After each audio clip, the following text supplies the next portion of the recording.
자, 이번 이야기 시청자 동꼬님께서, 죄송합니다. 동네꼬마님께서 이야기를 들려주실 겁니다. 오늘 동네꼬마님께서 해주실 이야기도 역시나 정말로 충격적인 이야기입니다. 어떤 이야기일지 같이 들어보도록 할게요. 안녕하십니까, 똥꼬입니다. 아니에요, 동꼬예요. 이제 해탈했습니다. 알아주시니까 감사할 뿐이죠. 아이고, 그래도 우리 동꼬님께서 오늘 또 이렇게 찾아와 주셨는데 오늘 해주실 이야기도 정말 또 충격적인 이야기가 될 것 같아요. 네네네. 어떤 스포를 한다기보다는 바로 이야기로 한번 들어보는 게 어떨까 또 생각을 해보게 됩니다. 바로 하도록 할게요. 렛츠가! 길이십니다. 렛츠 기릿!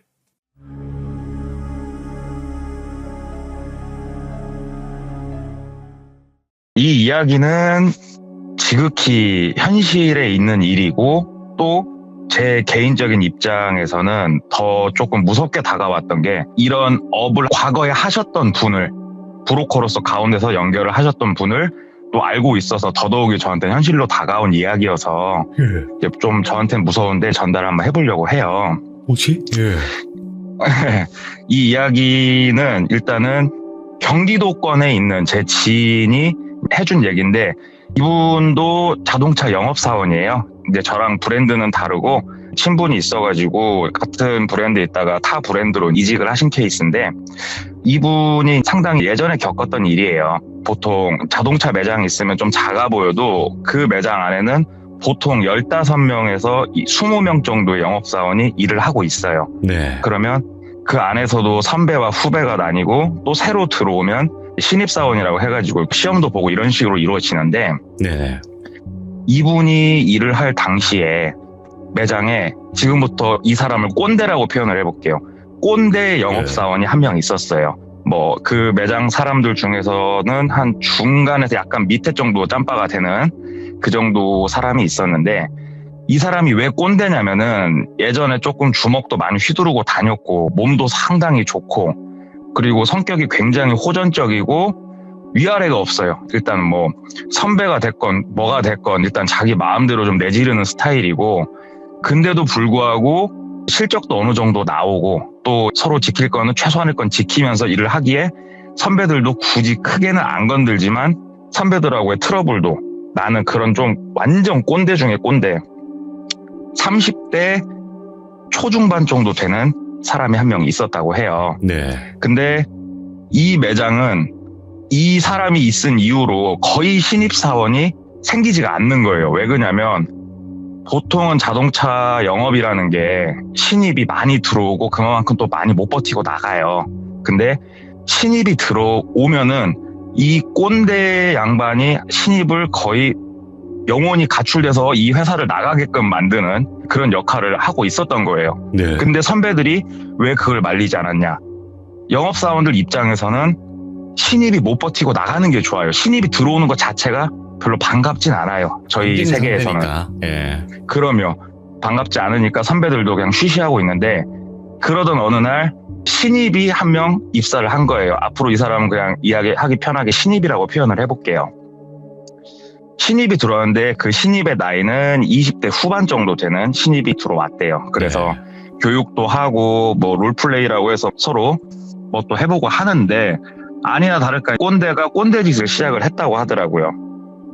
괜히 불러다가 뭐 테스트한다고 물어봐가지고 모르면 엄청나게 쿠사리 주고 그냥 원래 신입이 들어오면은 석 달 동안은 전시차하고 시승차를 아침마다 닦게 돼 있는데 과할 정도로 차를 닦게 만들고 하루에도 10번, 15번씩 타이어에 광을 내라고 시키고 못 살게 엄청나게 구는 거예요.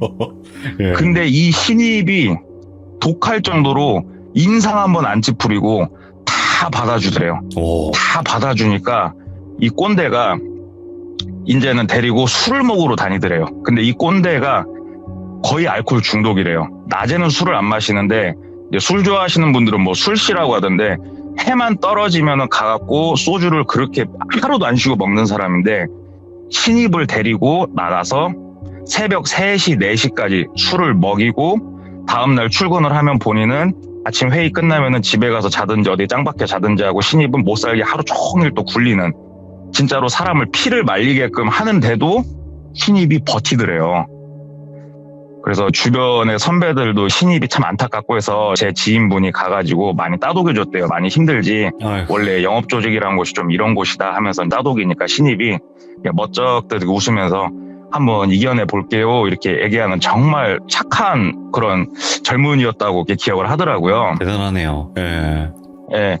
근데 이 꼰대가 보니까는 이 신입이 이게 자기가 이렇게까지 하는데도 버티니까 마지막 좀 발악 비슷한 걸 좀 했나 봐요. 한 3일을 거의 잠을 안 재웠대요. 이 신입을 술을 먹이고 자기 대리운전 시키고 하니라고. 오, 예. 근데도 버티니까 이 신입한테 이런 말은 절대 해서도 안 되지만 부모욕까지 했다는 거예요. 예? 꼬투리를 잡아가지고 부모욕까지. 손은 시기 높네. 왜 그러냐면 그 신입이 우리가 이름을 대면 알만한 대학교를 나온 친구였는데 너 여기 와서 왜 지금 너 잘난 척이냐. 그렇게 공부 많이 했으면 판사, 검사, 의사 하지. 왜 여기 와가지고 너 잘난 척이냐 하는데 이 신입이 했던 거는 그냥 가격표 잘 외우고 옵션이 뭔지 설명을 잘 했을 뿐인데 안 입고 길 그런 시선으로 보니까 신입이 열심히 했는데 칭찬 한번 해주세요. 이렇게 얘기를 했는데 그거를 딱 물고 늘어지면서 야, 너 거기 대학교 가고 이 정도 했을 땐 니네 부모님도 참 고생하실 텐데 참 안타깝다. 니네 부모님도 너 난이라 고생하셨는데 이런 식으로 얘기를 한 거예요. 그분이. 그러니까는 예. 신입이 그때는 발끈하더래요. 아니 말씀을 그렇게 하시면 어떻게 하냐. 자기도 열심히 하려고 하는데 그랬더니 여기서 딱 건수를 잡아가지고 예전에는 저희 업계도 약간의 구타가 있었거든요. 어이구. 예. 구타를 했다고 그러더라고요. 예전에 이제 워낙 손버릇이 안 좋은 양반이어서 예. 구타를 하고 있는데 이분이 그 옆에서 보고 뜯어 말렸대요. 막 때리는 거를 뜯어 말리고 한쪽으로 그 신입을 데리고 가고 얘기를 하는데 신입이 제 지인분 손을 딱 뿌리치면서 가가지고 90도로 인사를 하더래요. 가르쳐 주셔서 감사합니다. 제가 좀 더 노력하겠습니다. 앞으로는 말대꾸하지 않겠습니다. 정말 죄송합니다 하고 꾸벅꾸벅 인사를 하더라는 거예요. 근데 제 지인분이 나중에 시간이 지나고 나서 회상하기를 그때부터 신입의 눈빛이 바뀌었다고 그러더라고요. 예. 꼰대가 아무리 갈구고 진짜 말도 안 되는 뭘 하고 구타를 해도 이 신입이 그날 이후로는 전혀 말대꾸도 하지 않고 이 꼰대가 시키는 거라면은 진짜로 뭐 속된 얘기로 매장에서 빤스만 입고 춤추라면 춤출 정도로 충성을 다하더래요. 그래서 야, 저 친구 대단하다. 이 시기가 6개월이 넘게 흘러갔대요. 그랬더니 꼰대가 어느 정도 인정을 해주더래요. 네. 그러면서 때리고 말도 안 되는 꼬투리 잡고 이런 거는 안 하는데 완전히 자기 수족처럼 이 친구를 부렸대요. 네. 새벽 3시에 나 술 먹었으니까 델로 와라. 나 대신 어디 고객한테 가가지고 모른다니까 설명해라. 썬팅샷 가가지고 차 온 거 검수 네가 대신해라. 온갖 잡심부름을 다 시키는데 이 친구가 너무나도 환하게 웃으면서 이 비율을 다 맞추더래요. 완전 뭐 절친처럼 다니는데 사실은 절친이 아니고 거의 주종관계처럼 그렇게 다녔다고 하더라고요. 예. 그러던 찰나에 한 1년 정도 됐을 때 이 신입한테 사건이 하나가 터져요. 신입이 정말 올곧고 이런 친구인데 실제로 이런 일들이 자동차 쪽에서 한 번씩은 있는 일인데 네네. 영업사원이 고객이 차량을 계약한 돈을 차량 대금을 자기 계좌로 받는 사건이 터졌다고 그러더라고요. 예? 상당히 자동차란 물건이 고가인데 이 신입 친구가 그거를 자기 계좌로 받아가지고 고객한테는 차가 좀 많이 늦는다 한 게 3개월이 지나니까 고객이 너무 못 믿어가지고 매장에 와서 사무실까지 올라가서 대리점 대표하고 얘기를 했는데 사실 대리점으로는 돈이 들어온 게 없으니까 예. 이런 부분들을 확인을 해가지고 뭐 고소를 하네 경찰을 부르네 하는데 결국은 이 친구의 부모님이 오셔가지고 차량 대금에다 합의금까지 주고 일을 마무리 짓는 이런 사건이 하나 터졌대요. 이 친구의 평상시 행실을 봤을 때 그럴 친구가 아닌데 그래서 제 지인분이 좀 얘기를 했대요. 너 도박하냐 설마 이런 식으로 얘기를 했는데 이 친구 평상시에 보면 도박할 시간이 없어요. 그 꼰대 비유 맞춘이라고. 네네. 그런 친구도 아닌데 끝까지 얘기는 안 하더래요. 그냥 뭐 좀 사고가 있었습니다. 이렇게만 얘기를 하고 끝까지 얘기를 안 하는데 이 과정에서 꼰대의 또 인성이 보이는 게 이 신입 친구가 사건이 터졌을 때 꼰대한테 저기 선배님 정말 죄송한데 1,000만 원만 좀 빌려주실 수 있냐고 제가 1,000만 원 정도는 몇 달 일해가지고 제가 최대한 빠른 시일 내에 바로 갚을 수 있도록 도와달라고 했더니 온갖 그 잡일을 도와주는 그 친구한테 미안하다, 내가 지금 돈이 없다가 아니고 이 쓰레기 같은 놈아, 내가 너 그렇게 가르쳤냐, 내가 너 들어올 때부터 쓰레기인 거 알고 있을 때 온갖 욕설을 부은 거예요, 이 친구한테. 물론 욕먹어도 싼 일이지만. 그래서 어찌됐건 이 모든 책임을 지고 신입은 퇴사를 당하게 돼요. 회사 못 다니죠, 이런 사고를 치면. 너무 크죠. 퇴사를 당하고 시간이 1년 정도가 흘렀대요, 그 뒤로.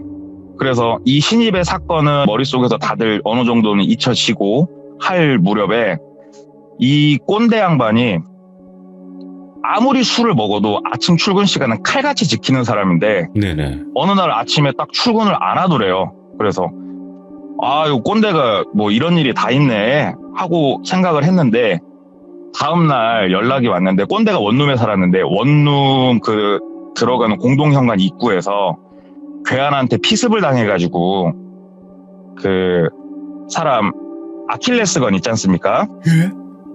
양쪽 아킬레스건이 이제 완전히 절단이 나는 이런 테러를 당하게 됐다고 하더라고요. 예. 그래가지고 꼰대 부모님으로부터 매장에서 연락을 받아가지고 다들 병문안을 가 보니까 테러를 당해가지고 한쪽은 뭐 신경 쪽까지 다쳐가지고 거의 앞으로 쓰기가 조금 힘들 것 같고, 한쪽은 뭐 여러 가지 수술을 통해서 어느 정도 쓸 수는 있으나 정상인처럼 쓸 수 없는 그렇게 돼버린 거예요, 이 꼰대가. 예.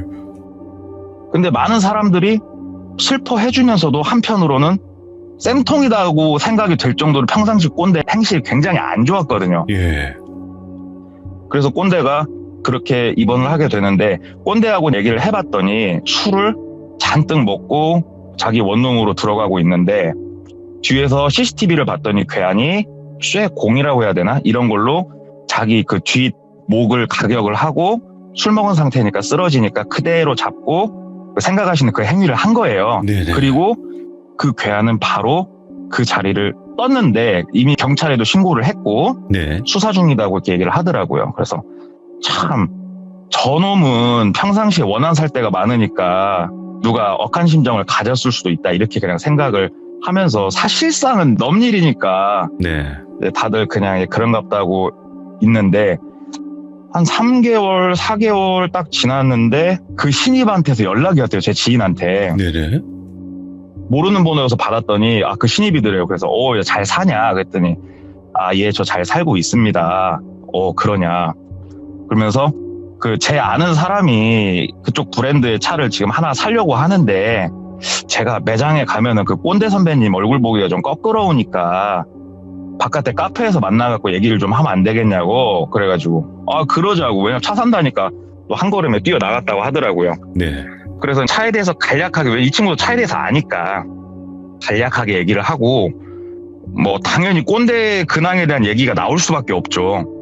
그래서 꼰대가 지금 이런 일을 당해가지고 병원에 지금 있다. 이제 퇴원을 한 상태였죠, 그때는. 근데 앞으로 조금 정상인처럼 살기는 어려울 것 같다, 이런 근황에 대한 얘기들을 해줬더니 이 신입이 깜짝 이렇게 놀래더래요. 그러냐고. 그러면 지금 그 꼰대 선배님은 출근하시냐고 했더니 며칠 전부터 그나마 출근하고 있다고 얘기를 하니까 그럼 제가 한번 그래도 인사는 하고 싶다고 하면서 다음날 진짜로 아침 회의 끝나는 시간 맞춰갖고 그 신입이 매장에 왔더래요. 예. 그래서 선배님 안녕하십니까, 저 기억하세요? 그랬더니 꼰대가 아니야 다를까 너는 뭐 그만두고 연락도 안 하고 하면서 또 꼰대 짓을 그렇게 하더래요. 오랜만에 만난 애를 앞에 두고. 와. 그러니까 이 신입이 그래도 어쩌다 이렇게 다치셨냐고 막 걱정해주니까, 야 네가 뭐 걱정해준다고 내가 할 만큼 나약한 사람이 아니야 하면서 또 막 애 앞에서 또 괜히 그 가오를 이렇게 잡더래요. 그러니까는 이 신입이 이 꼰대는 앉아 있었고 신입이 같이 이렇게 눈높이를 맞춰주다가 싹 인나더래요. 싹 인나면서, 근데 선배님 이제는 그렇게 말씀하시면 안 될 것 같은데요? 딱 그러더라는 거예요. 예? 주변 사람들이 뻥 쪘어요. 영업 사람들이 다 있었대요. 뻥 쪘고 다 쳐다보니까 이제는 힘 없으시잖아요. 이제는 저 때릴 수도 없잖아요. 이제 성격 좀 죽이셔야죠. 언제까지 그렇게 사실 거예요 하면서 딱 신입이 그러더라는 거예요. 그러니까는 꼰대가 기질이 있으니까 옆에 그 목발을 막 휘두르면서 때리려고 하니까 이 신입이 한 10발자국 뒤로 싹 물러나더니 일로 와서 때려보세요 하면서 사람들 앞에서 완전히 묵사발을 내더래요. 예. 이 꼰대를. 근데 이 신입이 진짜 쌓인 게 많았는지 하루에 한 번꼴로 와가지고 그렇게 꼰대를 약올린대요. 그러니까 꼰대가 속된 말로 진짜 머리 꼭지가 돌 때쯤 되니까 신입이 얘기를 하더래요. 선배님 저 진짜 쌓인 거 많았었다고. 진짜 많았고 선배님 제가 많이 도와드리겠다고 하면서 사과를 하더래요. 또 이 어떻게 보면 미친놈이. 예? 그러더니 그날부터 이 꼰대 선배를 또 지극정성으로 모시더래요. 옆에서. 뭐야? 근데 퇴사한 놈이 갑자기 나타나갖고 약 올리더니 이제는 또 시간이 지나니까 지극정성을 모시고 저 친구가 그래 원래 천성이 착한 애여가지고 그런갑다 이렇게 생각을 했대요. 그냥. 예. 그렇게 시간이 오래는 안 흘렀고 몇 달 정도 흘렀는데 이 꼰대가 심적으로 많이 힘들었었나 보더라고요. 어찌됐건 그렇게 다친 와중에서도 아침에 출근을 꼭 하는 사람이 출근을 안 하더래요. 예. 그래서 재활치료 갔나 어쨌나 그렇게 생각을 하고 그냥 말았는데 3일째 출근을 안 하더래요. 핸드폰도 안 받고. 그래가지고 꼰대 집을 다들 아니까 집에서도 술을 많이 마셨으니까 집을 가봤는데도 초인종을 눌러도 아무도 없고 해서 꼰대 가족한테 전화를 해서 꼰대 가족이 와서 그 집 문을 열어줬는데 스스로 생을 마감을 하셨다고 그러더라고요. 근데 이 생을 마감하신 모습을 제 지인이 봤는데 다리가 성치 않으니까 어디 높은 데서 이렇게 매달지는 못하고 그 방문 손잡이에 매달고 갔다고 그러더라고요. 얼마나 독하면 자기 스스로 목숨을 끊은 거예요. 그냥 방문 손잡이에다 딱 묶고. 예. 이제는 난리가 났죠. 경찰도 와가지고 조사를 했는데 전혀 누구 외부 침입 흔적도 없고 스스로 생을 마감하신 걸로 판명이 나고 장례를 치르는데 장례식장에 그 신입도 왔다고 그러더라고요. 와가지고 신입이 목 놓아 울더래요. 엉엉 울면서 엄청 슬퍼하더래요. 그래서 저 둘은 우리가 모르는 뭔가 각별한 사이가 있나 보다 이렇게 생각을 했대요. 하도 슬퍼하고 계속 우니까 제 지인분이 데리고 나가서 담배 한 대 태우면서 너무 그렇게 슬퍼하지 말으라고. 본인이 살아오면서 가슴에 못 많이 받고 해서 어떻게 보면 자업자득일 수도 있다고 저런 건. 네. 참 근데 젊은 나이에 너무 안 됐다고 얘기를 하니까 여기서 이 신입이 소름 돋는 말을 하더라는 거예요. 네. 앞으로 내가 해주고 싶은 복수가 많은데 이렇게 가면 어떻게 하냐고. 내가 앞으로 저 사람한테 해줄 게 얼마나 많은데 마음대로 저렇게 가는 게 어딨냐고 하면서 울더라는 거예요. 이 신입을 보는데 소름이 끼치고 무섭더래요. 와, 얘 완전 또라이구나. 광기다 이건. 예. 정말 무서운 애다. 근처에 있으면 안 되겠다. 그래가지고 그때부터 이 친구를 약간 멀리 했는데 이 신입이 장지까지 따라갔대요. 예. 장지까지 따라가가지고 안치하는 것까지 다 보고 그 가족들이 산에다가 이렇게 이제 하지 않습니까? 네. 산소 차리고 거기까지 따라가가지고 다 했대요. 그리고 고인이 되시면은 뭐 49제도 지내고 이런 걸 하잖아요. 네. 근데 나중에 들은 얘기인데 그 부관참씨라고 가족들이 갔더니 땅속에 있어야 될 그분이 땅 위에 올라와가지고 위에 소금이 뿌려져 있고 헐. 댕강댕 여기저기 나돌아다니고 누가 했는지 몰라요. 근데 그 테러까지 해놨더라는 거예요. 누군가가. 그래서 이것도 또 경찰에 신고를 하고 했는데 보통 선산이 이렇게 도심에 있는 게 아니잖아요. 그러니까는 잡기는 정말 어렵고 예. 이런 상황까지 갔었는데 경찰이 시간이 많이 지났으니까 누군가 처음에 테러를 했을 때 테러범을 잡아야 될 거 아니에요. 근데 테러범을 잡을 수가 없대요. 그 주변에 있는 CCTV나 여러 가지 걸 활용을 해가지고 보는데 이 테러범이 온 경로, 그 다음에 간 경로 모든 걸 다 조사를 해보고 택시를 타고 이동한 것까지 확인해서 그 택시기사하고 인터뷰를 다 했는데 인천공항으로 갔다고 그러더라고요. 예. 거기까지는 파악을 했는데 아무것도 더 이상 파악할 수 있는 게 없더래요. 더 이상 아무리 조사를 해봐도. 그래가지고 사건은 미결로 끝나게 되고 고인분은 고인이 그냥 될 대로 됐는데 네. 이 신입이 그 매장 사람 몇 명하고 연락을 또 이렇게 취했나 보더라고요. 그래서 네. 같이 술자리를 할 기회가 생겨서 술자리를 하게 됐대요. 근데 이 신입이 평상시에는 뭐 예전에 처음 봤던 그 모습 그대로 너무 애가 올곧고 환하게 웃고 뭐 좋은 얘기 많이 하고 그런 친구여가지고 또 그런 긴장감을 내려놓고 술 한잔 마시다 보니까 또 이런 얘기 저런 얘기 하다 보니 나중에는 이 친구가 원래는 부모님하고 살았는데 지금은 독립해서 혼자 원룸에 산다고 해서 마무리로 이 친구 원룸에 가가지고 그 맥주를 한잔 하고 집에 가게끔 상황이 흘러갔대요. 네네. 그래서 이 친구 원룸에 갔는데 그때가 여름이었는데 이 친구가 잠깐 씻고 나온다고 들어가가지고 혼자서 텔레비 틀어놓은 거 보면서 맥주하고 과자 좀 먹고 있는데 이렇게 손톱을 옆을 팍팍 뜯다가 그 손톱 옆에 가시처럼 삐죽하고 튀어나왔대요. 그러면 이게 저게 거슬리니까 손톱깎이 있나? 보통 TV 밑에 놓으니까 이렇게 TV 밑에 그 뚫린 그 다이를 이렇게 보는데 한쪽에 이렇게 달력이 쌓여져 있더래요. 예? 그래가지고 이렇게 달력을 빼서 봤더니 한 3년치 달력인데 하루하루가 끝날 때마다 빨간색 펜으로 사선으로 짝짝 줄에 하나씩 다 그어져 있더래요. 예? 그래서 야, 이 친구는 정말 하루를 열심히 살고 하루하루 그날 자기 한 걸 이렇게 체크를 하나 보다 별스럽지 않게 생각하면 쪼개게 봤는데 어느 날인가는 딱 동그라미가 쳐져 있고 그날 이후로는 사선이 체크가 안 돼 있더래요. 예? 그래서 하다 말았나 보다 그냥 그렇게 생각을 하고 맥주 마시고 나와서 택시 타고 집으로 가면서 누워가지고 이렇게 잠이 들똥말똥 하고 있는데 번뜩 생각이 나더래요. 그 동그라미 친 날짜. 예. 동그라미 친 날짜가 테러를 당한 날이더래요.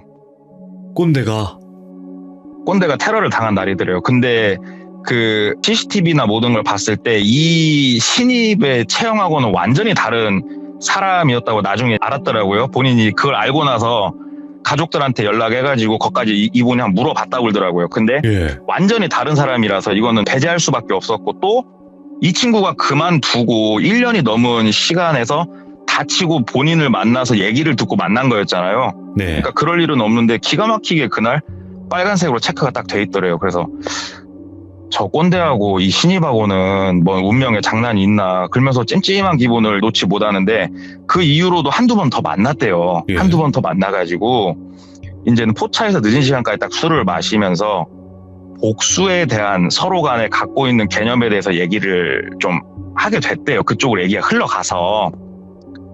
그럼 보통 사람들이 복수라고 하면은 내가 더 열심히 해서 이 사람보다 잘 돼서 내가 뭐 되갚아줄 거야. 내가 이 사람을 때릴 거야. 이렇게 생각하는데 그 신입이 생각하는 복수는 일반인들이 생각하는 복수랑 개념이 좀 다르더래요. 예. 저 사람을 완전히 내가 불행하게 만드는데 본인을 불행하게 만든 사람이 난지 모르는 상태에서 저 사람이 불행해지면 그 옆에 가서 평생 도와주는 척하면서 지켜보는 게 자기는 복수래요. 우와. 그 신입이 갖고 있는 복수의 개념이 그런 거더래요. 근데 이 얘기를 듣는데 와 정말 무섭더래요. 이 젊은 친구가 갖고 있는 생각이 와 뭐 저 사람이 뭐 죽었으면 좋겠다, 뭐 잘못됐으면 좋겠다가 아니고 예. 평생 씻을 수 없는 상처를 자기 때문에 안게 되는데 나 때문인지도 모르고 또 옆에서 친근하게 구는 나한테 의지를 하면서 사는 그 모습을 지켜본다는 이 생각 자체가 소름이 돋는데 지금 상황하고 많이 맞아 떨어지더래요. 예. 여기에다 대입을 해보니까 왜 장례식장에서 저렇게 울었는지 여러 가지 게 맞아 떨어지더래요. 근데도 몇 가지 풀리지 않는 의문들이 있어서 그냥 그 이후로는 그 친구 아예 연락처를 차단을 하고 아예 안 만났대요. 그 친구가 나온다고 하면 무서워서. 그러다가 제 지인분이 차를 팔다 보니까 여러 직업군들의 사람을 만나게 되잖아요. 경찰분한테 차를 팔아가지고 또 우리가 차 얘기만 하는 게 아니고 라포 형성이라고 해가지고 이분의 직업이나 여러 가지 거에 대해서 서로 막 얘기를 나누면서 가까워지려고 좀 노력을 하거든요. 네. 얘기를 하다가 그때가 사회적으로 묻지마 폭행 이런 게 조금 이슈가 됐을 때인데 그때 경찰분께서 얘기를 해주시더라는 거예요. 이게 지금도 있는 일인데 지금은 그나마 많이 없어졌다. 외국인들이 입국을 할 때 지문 등록을 하면서 많이 없어졌다고 이렇게 얘기를 하시더래요. 그러면서 어떤 거냐면 내가 브로커한테 돈을 주면 이 브로커가 인근에 있는 다른 나라한테 연락을 취하면 계획을 잡고 약속한 날짜가 되면은 배 타고 들어온대요. 서류를 다 작성해 준 상태니까 배 타고 들어와서 그 날만 노린대요. 날만 노려서 작업하기로 한 딱 디데이가 되면은 출국하는 비행기표를 미리 예약을 해놓고 작업을 하자마자 인천공항으로 가서 자기네 나라로 돌아간대요. 그러면 그 나라는 사람 수가 많기 때문에 설사 모습이 CCTV에 찍히고 뭐가 찍히더라도 잡을 방법이 아예 없대요. 이런 류의 사건이 엄청나게 한때는 많았다 이 얘기를 하는데 집에 와가지고 이분이 생각을 하는데 모든 퍼즐이 하나로 딱 맞춰지는 느낌이 나더래요. 왜 이 친구가 고객의 돈을 횡령을 했는지, 갑자기 왜 나타났으며, 이 친구가 복수에 대한 개념에 대해서 한 말들, 모든 게 하나로 다 맞춰지더래요. 와. 그러면서 나중에 이 이야기에 대해서 저랑 얘기를 하는데 저도 이 이야기를 들으면서 이런 게 가능한 건 알고 있었어요. 네네. 저도 아까도 말했다시피 지금은 아니지만 예전에 제 아는 사람이 브로커 꼬봉일을 잠깐 했었기 때문에 저도 거기에 대해서 들은 게 있었기 때문에 직접적으로 알고는 있었는데 실제로 그런 식으로 누군가를 했다는 게 저도 얘기를 듣고 정말 무섭더라고요. 왜 그러냐면 누가 언제 어떻게 사주를 해서 내가 잘못될지 모르는 세상에 살고 있구나를 그때 알았거든요, 제가. 그러니까 많은 사람들이 그냥 내가 이렇게 살고 있지만 나는 원치 않게 내가 누군가에게 상처를 주면은 그 사람이 그걸 꿍하고 있다가 언제 어떻게 나를 그런 식으로 할 줄 모르는 거예요, 지금 세상이. 너무 현실 공포다, 이거는. 그리고 그 신입이었던 사람의 근황이 강사를 하고 계신다고 그러더라고요. 강사? 강사. 누군가를 가르치는 직업을 마지막에 택하셨다고 그렇게 알고 계시더라고요, 제 지인분이. 그러면서 진짜로 그분이 학원 강사를 하고 있다는데 저한테 만났을 때 그것도 보여줬어요. 그 학원 홈페이지를 들어가면 강사진의 얼굴이 나와 있어서 얼굴 보여준다고 보여주시는데 와, 소름 돋더라고요. 그 생긴 거며 뭐며 세상 천사인데 저라는 생각을 가지고 실행에 옮길 정도의 사이코구나를 저도 그때 처음 보면서 아, 정말 세상 무섭구나. 이거를 저도 알게 된 그런 일이 있어요. 와, 이거 미쳤다, 진짜로. 늘 주변에 얘기를 하지만 귀신을 본다든가 뭐 내가 귀신한테 해를 당해가지고 잘못된다든가 이것도 무서운데 아, 사람이 사람을 이런 식으로 뒤에서 잘못되게 만들 수 있구나. 그리고 나를 잘못되게 만드는 걸 넘어서서 그거를 일평생 내 옆에서 지켜보려고 하는 사람이 있구나. 그걸 아는데 사람이 무섭더라고요, 그때는 진짜로. 와, 이거는 진짜 상상도 못할 일이네요. 그래서 짧지만 많은 분들이 시시할 수도 있지만 저한테는 되게 좀 공포로 다가왔던 얘기 하나를 좀 해봤습니다. 동코님, 한 가지만 말씀드리면 이게 시시하다뇨. 요즘 레전드 지금 난리 났는데 채팅창. 아, 그래요? 왜냐면 이게 선뜻 안 와닿을 수도 있기 때문에 전 개인적으로 되게 무서웠어요, 이거는. 오히려 귀신보다 더 와닿아요. 충분히 와닿고 충분히 있을 수 있는 일이지만 상상을 못 해봤어요, 이런 건. 아, 근데 당할 수 있겠더라고요. 여운이 잠깐만. 착하게 살라고요. 이 여운을 어떻게 해야 되지? 아니, 동코님 이야기를 너무 많이 남아가지고 여운이. 근데 많은 분들이 좀 오해를 하실 것 같아서. 그러니까 제가 영업을 하고 있지만 저는 뭐 진짜로 뭐 어둠의 세계 몸담고 이런 게 아니잖아요. 진짜로 그렇죠. 성실하게 차 파는 사람인데 이 영업사원이라는 조직 자체가 변화별 사람들이 좀 모이잖아요.